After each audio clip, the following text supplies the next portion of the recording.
नमस्कार, जय श्री कृष्ण। मैं जया गुप्ता। इस वीडियो में मैं पुरुषोत्तम मास यानी अधिक मास के 11वें दिन की कथा लेकर आई हूँ। मैं आपको 11वें दिन की कथा बताऊँ उसके पहले मैं आपको बताना चाहूँगी कि मैंने पुरुषोत्तम मास के अन्य दिनों की कथा के वीडियोस भी अपने चैनल पर बना रखे हैं।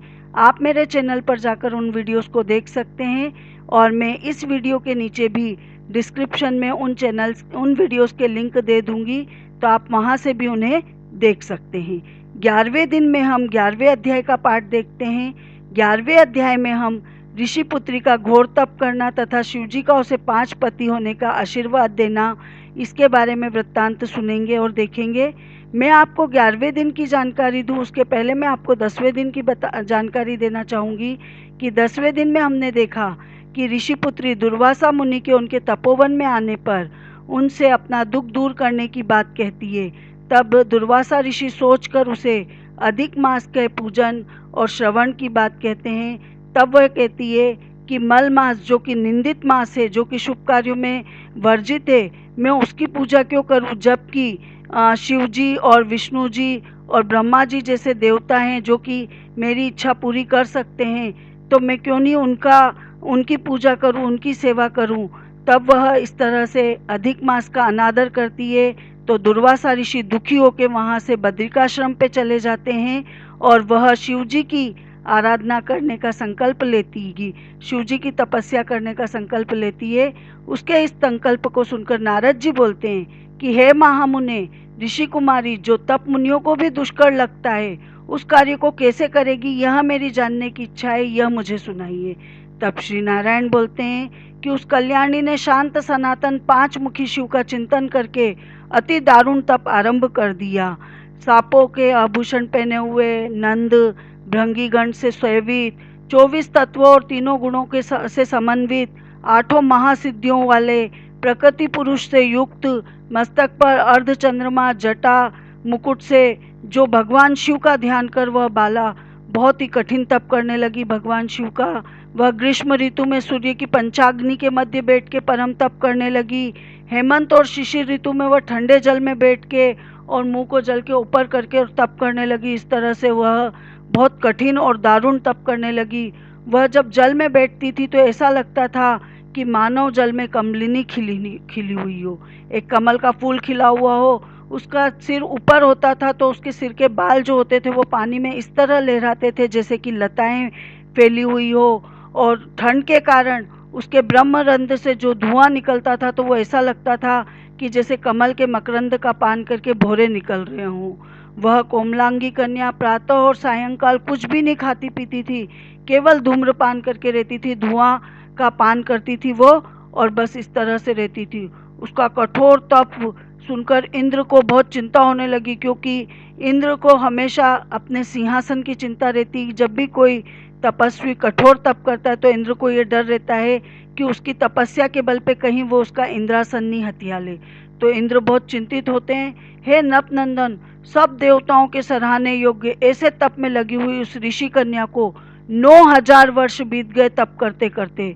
तब पार्वती पति शंकर ने उस कन्या के तप से प्रसन्न होकर उसे साक्षात दर्शन देने का निर्णय लिया और वे अपने अगोचर रूप में उसको दर्शन देते हैं। जब शिवजी उसको दर्शन देते हैं तो वो शिवजी के दर्शन पाके झटपट खड़ी हो जाती है, मानो उसकी देह में प्राण वापस आ जाते हैं। वो तब से दुबली हो गई थी, वो वापस से हष्ट पुष्ट हो जाती है। हवा, धूप और वर्षा से पीड़ित वह कन्या शिवजी को भी अत्यंत प्रिय लगती है। तब वह कन्या विनम्र होकर शिवजी को प्रणाम करती है और फिर विश्व वंदित शंकर की मानसिक उपचारों से पूजा करते हुए बड़ी श्रद्धा भक्ति से उनकी स्तुति करती हुई कहने लगती कि हे पार्वती वल्लभ, हे प्राणनाथ, हे प्रभु, हे भर्ग, हे भूतेश, हे गौरीश, हे शंभु, हे तमः, हे सोम, सूर्य और अग्नि रूपी दिव्य त्रिनेत्र वाले, हे मेरे आधार, हे मुंडमालधारी, आपको नमस्कार है। अनेक तापों से उत्पन्न पीड़ा वाले, व्याधि से युक्त इस घोर संसार रूपी सागर में डूबे हुए दुष्ट काल रूपी सर्प की उग्र दाढ़ी से डसे हुए प्राणी भी आपकी शरण में आके मुक्त हो जाते हैं। हे विभो, आपने बाणासुर को अपनाया, राजा अलर्क की मरी हुई स्त्री को जीवित कर दिया।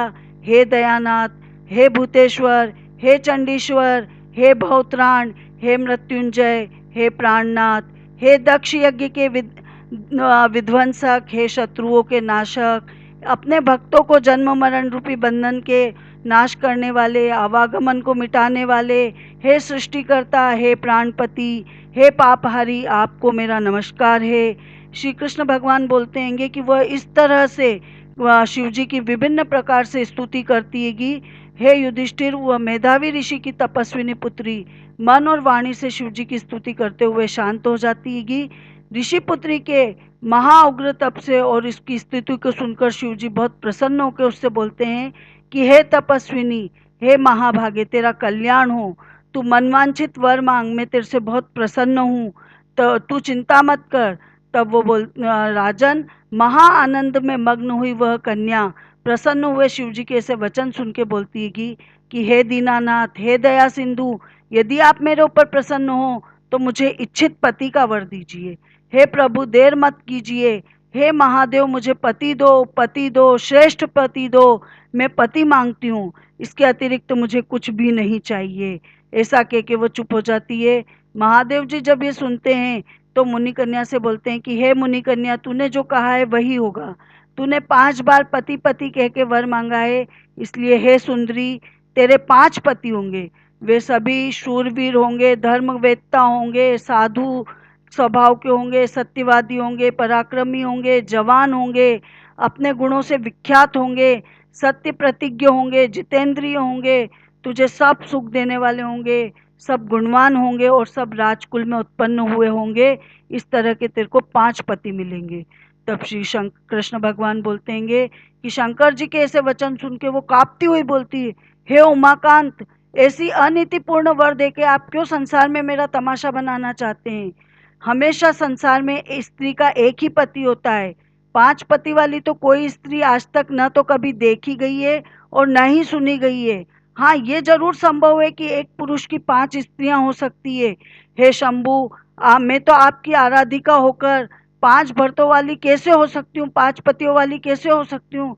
हे कृपा निधे, ऐसा कहना आपको शोभा नहीं देता है। मैं तो आपकी भक्त हूँ, आपको लज्जा नहीं आती क्या मुझे ऐसा वरदान देते हुए?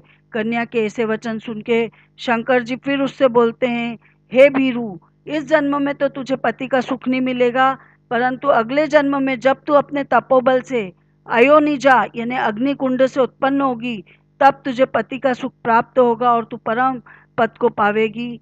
जब यानी अगले जन्म में वो द्रौपदी के रूप में जन्म लेती है। द्रौपदी का जन्म अग्निकुंड से ही होता है और द्रौपदी के ही 5 पति होते हैं। तूने मेरे प्रिय स्वरूप दुर्वासा का अपमान किया है।